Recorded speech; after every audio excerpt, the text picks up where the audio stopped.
બગદાણા બબાલમાં મહુવા તાલુકાના વડલી ભૂતેશ્વર ગામે કોળી સમાજના સરપંચ અને આગેવાનોની એક બેઠક મળી હતી અને બેઠકમાં નિર્ણય કરવામાં આવ્યો હતો કે આજે એક આવેદનપત્ર આપવામાં આવશે અને એમની જ સાથે સામૂહિક રાજીનામાની કોળી સમાજના તમામ સરપંચો અને આગેવાનોની ચીમકી પણ ઉચ્ચારવામાં આવી હતી। હવે આ જ બાબતે આવેદનપત્ર આપવામાં આવ્યું છે અને સામૂહિક રાજીનામા ક્યારે પડશે તેમની પણ વાત કરવામાં આવી છે। નમસ્કાર, આપ જોઈ રહ્યા છો નિર્ભય ન્યૂઝ અને હું છું આપની સાથે રિદ્ધિ। બગદાણા બબાલ સામે આવી અને નવનીત બાલદિયાને ન્યાય અપાવવા માટે કોળી સમાજના અનેક આગેવાનો છે ઠેર ઠેરથી નવનીત બાલદિયાને મળવા માટે આવ્યા। અલગ અલગ તાલુકા વાઇઝ આવેદનપત્ર પણ આપવામાં આવ્યા। હવે આ તમામ બાબતે મહુવા તાલુકાનું જે વડલી ભૂતેશ્વર છે ત્યાં તમામ કોળી સમાજના જેટલા પણ સરપંચ છે, આગેવાનો છે, એ તાલુકા પંચાયત હોય, જિલ્લા પંચાયતના સદસ્ય હોય, આ બધા જ લોકો ભેગા થયા હતા અને 17 તારીખની સરકારને મોહલત આપવામાં આવી હતી કે 17 તારીખ સુધીમાં જો ન્યાય નહીં મળે તો પછી આવેદનપત્ર તાલુકા સેવા સદન છે ત્યાં આપવામાં આવશે, રેલી કાઢવામાં આવશે અને પછી સામૂહિક રાજીનામાની ચીમકી પણ ઉચ્ચારવામાં આવશે। આ તમામ બાબતે આજે જે આ વડલી ભૂતેશ્વર છે એ જ ગામે એ જ જગ્યા ઉપર તમામ કોળી સમાજના સરપંચ મહુવા તાલુકાના એ તમામ લોકો ભેગા થયા હતા। એક રેલી કાઢવામાં આવી, આવેદનપત્ર આપવામાં આવ્યું અને હવે સરકારને 3 દિવસની મોહલત આપવામાં આવી છે અને સરકારને કહેવામાં આવ્યું છે કે હજુ અમે તમને 3 દિવસ આપીએ છીએ કે તમારે અમને ન્યાય અપાવવાનો છે અને આ સાથે જે મુખ્ય આરોપી છે તેમની સામે પણ ફરિયાદ નોંધવાની છે, એમની સામે પણ કાર્યવાહી કરવાની છે તેવી પણ માંગ કરી છે। એટલે હવે 3 દિવસ બાદ એ જોવાનું છે કે 3 દિવસ બાદ જો ન્યાય નહીં મળે તો રાજીનામા આપવામાં આવશે કે કેમ, કારણ કે સાથે સાથે હવે કોળી સમાજના જે આગેવાનો છે એમણે એવું પણ કહી દીધું છે કે જો હવે 3 દિવસની અંદર ન્યાય નહીં મળે તો રાજીનામા તો આપવામાં આવશે, પરંતુ આમની અસર આવનારી સ્થાનિક સ્વરાજની ચૂંટણી હોય, તાલુકા પંચાયત, જિલ્લા પંચાયત હોય કે પછી 2027ની વિધાનસભાની ચૂંટણી હોય, બધા ઉપર અસર થવાની છે। આ બધાની વચ્ચે એ દ્રશ્ય ઉપર પણ નજર કરીએ કે જ્યારે રેલી કાઢવામાં આવી તાલુકા સેવા સદન ખાતે તમામ જે આગેવાનો છે પહોંચ્યા હતા અને ત્યાંથી તેમણે સરકારને શું ચીમકી આપી છે।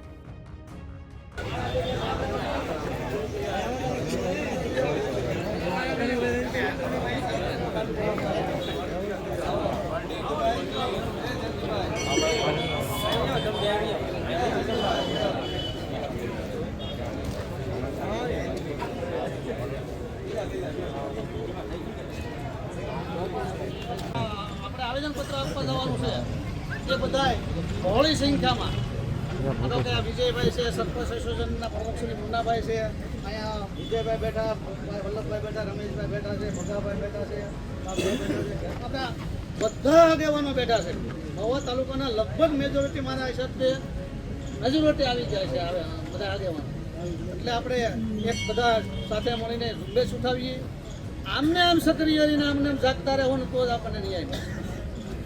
સીટ જે રસી છે એ એનું કામ કરી રહી છે, એ શાસિત દિશામાં તપાસ બી કરી રહી છે, પણ વધુ ઝીણવટભરી તપાસ થાય, સીટના અધિકારીઓ ઝીણવટભરી તપાસ કરે ને હકીકત જે ગુનેગાર છે એને પણમાં લાવે, એની ઉપર એફઆઈઆર થાય, એ જ આપણી માગણી સાથે આપણે એને આવેદનપત્ર આપવા જવાનું છે।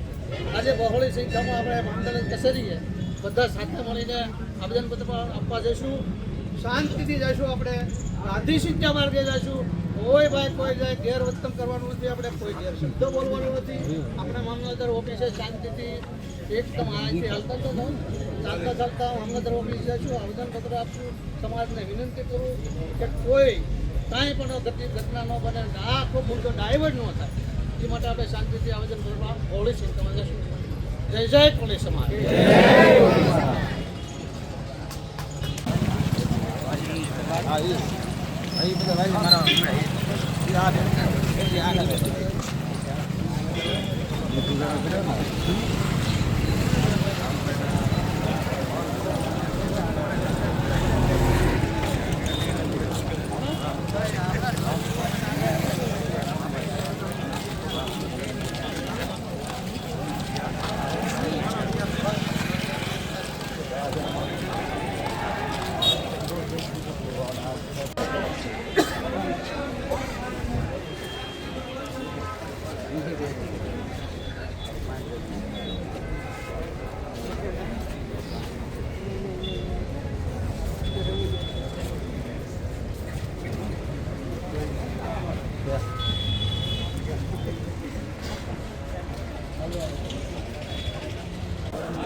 સમાજનો આભાર વ્યક્ત કરું છું.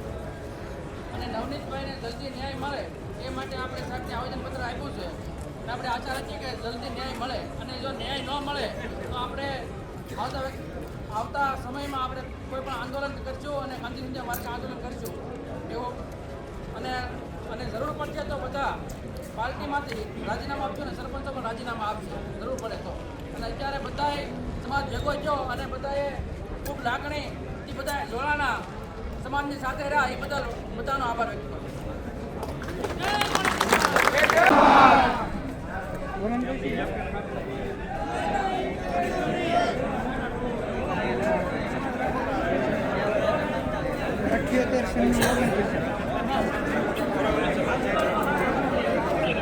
રેલીમાં અહીંયા બહાર જ ઊભા.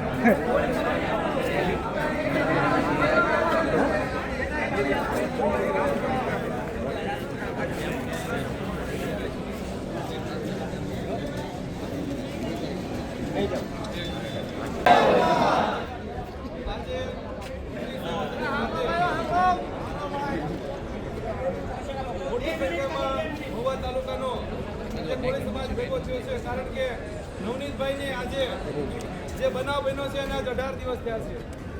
તેમ છતાં ન્યાય માટે એમ કહેવાય કે દરેક જિલ્લાની અંદર આવેદન આપવામાં આવ્યા છે. તેમ છતાં તંત્રની હાથ કેમ નથી ઉઘડતી? હજી અમને ન્યાયતંત્ર ઉપર ભરોસો છે, ભારતના બંધારણ ઉપર ભરોસો છે, ન્યાયતંત્ર ઉપર અમને ભરોસો છે. તેમ છતાં 3 દિવસની અંદર જો આનું કોઈ પરિણામ નહીં આવે અને મુખ્ય આરોપીને આની અંદર ઇન્વોલ્વ નહીં કરવામાં આવે, એફઆઈઆરમાં નામ નહીં દાખલ કરવામાં આવે, તો મહુવા તાલુકાનો સમસ્ત કોળી સમાજ તેમજ પાલીતાણા, ગારિયાધાર, રાજુલા અને તળાજા, જેસર અને સાથોસાથ અમારી સાથે બોટાદ અને સાવરકુંડલા પણ જોડાયેલો છે.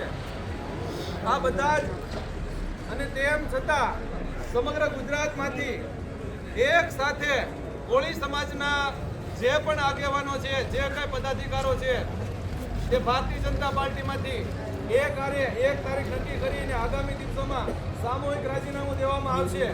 અને મહુવા તાલુકા તેમજ બધા તાલુકાની અંદર જે મારા સરપંચ પરિષદ કોળી સમાજનું જે છે એની દ્વારા એવું નક્કી કરવામાં આવ્યું છે કે જો સરકાર આ બાબતે કોઈ વિગતવાર વિચાર નહીં કરે તો આવનારી તાલુકા પંચાયત, જિલ્લા પંચાયત 2027માં વિધાનસભાની ચૂંટણી છે. આ ચૂંટણીની અંદર સરકાર એનું પરિણામ ભોગવવા માટે તૈયાર રહે. કારણ કે આ કોળી સમાજ એક છે અને એક અવાજે આગામી દિવસોની અંદર જો નહીં થાય તો ખરેખર સરકાર એનું પરિણામ ભોગવશે. જય કોળી સમાજ.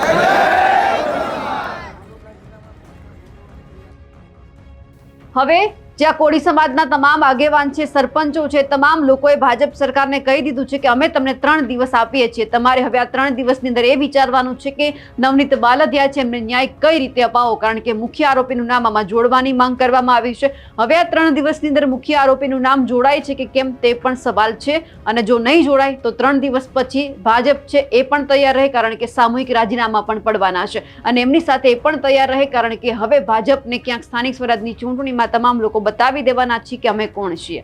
અમારા અહેવાલને લઈને આપનું શું માનવું છે કમેન્ટ કરીને ચોક્કસથી જણાવજો. સાથે જ અમારી નિર્ભય ન્યૂઝ ચેનલને લાઇક, શેર અને સબસ્ક્રાઇબ કરવાનું ભૂલશો નહીં. નમસ્કાર.